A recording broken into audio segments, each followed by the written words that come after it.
यही शहबाज शरीफ जो यहाँ पे बैठा हुआ है, यही रिस्पॉन्सिबल था। 3 नवंबर 2022 को क्या हुआ था, आप सबकी जरा याददाश्त ताजा करूंगा। यहाँ पे अहमद चट्टा साहब बैठे होंगे, उठे जरा अहमद चट्टा साहब यहाँ पे बैठे होंगे। ये मेरा भाई इमरान खान साहब के साथ खड़ा था, इनको गोलियां लगी थी, मेरे लीडर मेरे कायद को 4 गोलियां लगी थी जनाब स्पीकर, उन पे कातलाना हमला हुआ था, इनको अल्लाह ताला ने बचाया, हमारे बाकी साथियों को लगी थी, जख्मी हुए, एक शख्स हमारा शहीद हो गया। ये तो मौजज़ा हुआ। मैं बिल्कुल कंटेनर के पीछे, मेरी गाड़ी उधर ही मैं पहुंचा था, फायरिंग की आवाज सुनी।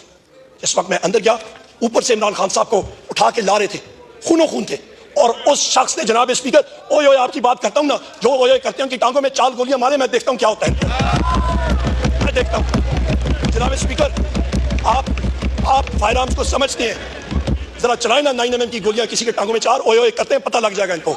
उस शख्स ने, वो बहादुर शेर है, उसने उफ तक नहीं की, बाहर आया कंटेनर से, उसने लोगों को वेव किया, गाड़ी में बैठ के उसको हम लोग लेके गए थे जनाब स्पीकर, वहां पे लाहौर हम लोग उसको लेके गए थे, उसने उफ तक नहीं की। ये एक बहादुर आदमी होता है जनाब स्पीकर, बहादुरी के साथ उसने मुकाबला किया। और उस वक्त, उसके दूसरे दिन मैंने खुद ट्वीट की जनाब स्पीकर, और मैंने कहा कि कम से कम 3 शूटर्स हैं, और बाद में इन्वेस्टिगेशन में भी यह चीज साबित हुई कि एक शूटर नहीं था, 3 शूटर थे कम से कम, एक कंस्पिरेसी थी। और आज तक जो वो पहला शूटर था, उसके ट्रायल का क्या हुआ, हमें तो खदशा है। जिस तरह वो मकसूद चपरासी था और पता नहीं कितने और थे, उसकी तरह अचानक वो चीनी चोर वाला कौन था, मैं भूल रहा हूं नाम उसका, वो चीनी चोर वाला एक था, वो नहीं, वो एक पता नहीं कौन सा मकसूद चपरासी कौन सा था जनाब स्पीकर, उसको भी जेल में कहीं पे हार्ट अटैक हो गया। यहां पे भी हमें खदशा ये है कि इस शख्स को भी एक दिन हमें सुनेंगे कि इस शख्स को अचानक हार्ट अटैक हो गया। ये कंस्पिरेसीज अनर्थ होनी चाहिए जनाब स्पीकर। हम लोग आगे चलते हैं। 14 मार्च 2023 इस पे आप आते हैं, यहां पे कौन कौन जिम्मेदार है? इसमें जिम्मेदार हैं जनाब स्पीकर शहबाज शरीफ, मोहसिन नकवी, डॉक्टर उस्मान जो कि इनका घर का मुलाजिम है, और वो अपने आप को IG पंजाब भी कहलाता है, वो पार्ट टाइम जॉब है उसका, और उस पे ये फैशिस्ट ये जिम्मेदार है जनाब स्पीकर। इस दिन 14 मार्च 2023 को मखदूम शाह महमूद कुरैशी साहब के साथ मैं खड़ा था इमरान खान साहब के घर में, और इमरान खान साहब थे, शाह महमूद कुरैशी साहब थे, और मैं था। पता चला कि इस्लामाबाद पुलिस से SSP बुखारी साहब एक आए हैं वारंट लेके। मखदूम साहब और मैं प्रेस टॉक करने के लिए बाहर गए, पूछा तो उन्होंने कहा जनाब SSP बुखारी साहब खड़े हैं वारंट लेके। तो हम लोग रोड पे गए, वहां पे उनको हमने कहा कि जी आप अंदर आ जाए, वारंट अंदर सर्व कर लें। उनका मैं नहीं, इधर ही खड़ा रहूंगा। वहां पे खड़े थे, उन्होंने कहा जी इमरान खान साहब को कहें वो बाहर आए। हमने कहा बिल्कुल। हम लोग अंदर गए जनाब स्पीकर, और इमरान खान साहब जिस वक्त हम लोग मीडिया टॉक करने के लिए भी गए थे, और जिस वक्त उनको पता था कि पुलिस आई है, उन्होंने कहा मैं अपनी चीजें उठा के जेल जाने के लिए तैयार हूं। मैं वो अपने कमरे में गए, और इतनी देर में हम लोग बाहर आए। वो कमरे से बाहर आ रहे थे, और बगैर किसी वजह के पुलिस ने घर के अंदर टीयर गैस शेलिंग शुरू कर दी। उनको बहाना चाहिए था, निशाना इमरान खान था जनाब स्पीकर, यह हकायक है। इसके बाद जनाब स्पीकर, ये वजह क्या थी?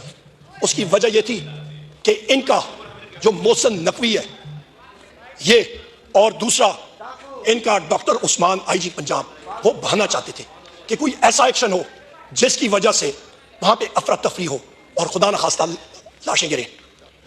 जनाब स्पीकर, फिर हम लोग आते हैं, वो तो अगले दिन सुबह हमारे इन काले कोट जो हमारे साथी मौजूद हैं, लॉयर्स, लाहौर हाई कोर्ट से वो गए।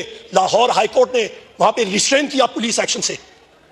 18 मार्च 2023, ये डेडलाइंस, ये टाइमलाइंस मैं आपको दे रहा हूं, एक एक चीज आपके सामने फैक्ट्स एंड फिगर्स के साथ पेश कर रहा हूं। मेमोरी शॉर्ट होती है, फ्लोर ऑफ द हाउस पे ये रिकॉर्ड रहेगा, हम चले जाएंगे। 18 मार्च 2023, कसूरवार कौन इस इंसिडेंट में? शहबाज शरीफ, मोहसिन नकवी, और उनका जो काम करने वाला IG पंजाब डॉक्टर उस्मान, ये 3 फैशिस्ट। होता क्या है जनाब स्पीकर, इमरान खान साहब जुडिशियल कॉम्प्लेक्स में अपनी हियरिंग के लिए आए थे, और वहां पे श्रीनगर हाईवे पे मैं खुद खड़ा था, मैं लीड कर रहा था कॉन्वॉय को, और जहां पे टर्निंग आप लेते हैं श्रीनगर हाईवे से जुडिशियल कॉम्प्लेक्स की तरफ, वहां पे पुलिस ने बगैर किसी वजह के पथराव और स्ट्रेट टीयर गैस शेलिंग शुरू कर दी। जनाबे वाला टीयर गैस शेलिंग उन्होंने बगैर किसी वजह के शुरू कर दी। गो के इमरान खान 100 मीटर पीछे थे, वो अभी तक वहां पे पहुंचे ही नहीं थे। और वहां पे मेरे ये चेयरमैन पाकिस्तान तहरीक इंसाफ बैरिस्टर गौर साहब और हमारे सेनेटर शिबली फराज साहब जुडिशियल कॉम्प्लेक्स के अंदर थे। हम लोग मुश्किल से हर जगह पे टीयर गैस शेलिंग, और डायरेक्ट शेलिंग, और शेल्स भी मेरे पास मौजूद हैं जनाब स्पीकर, जहां पे लिखा हुआ है do not fire straight, fire at a 45 degree angle, और वो डायरेक्ट फायर कर रहे थे हमें। हम लोग जब पहुंचे जुडिशियल कॉम्प्लेक्स में जनाब स्पीकर, 800 से ज्यादा वहां पे एफसी की नफरी, पुलिस, भारी नफरी, सब की सब वहां पे मौजूद थे। कि पाकिस्तान में इस वक्त तकरीबन 65% आबादी 45 साल से कम नौजवानों की है, और ये 18 साल के नौजवान, इन्होंने अपनी माओ, बहनों, बुजुर्गों, भाइयों के साथ जो ये दहशत होते हुए देखी है, क्या ये भूल जाएंगे? ये अपने जहनों में ये चीजें जो नक्श हो चुकी हैं, जो इम्प्रिंट हो चुकी हैं, ये तो अपनी आखिर उम्र तक के साथ लेके जाएंगे।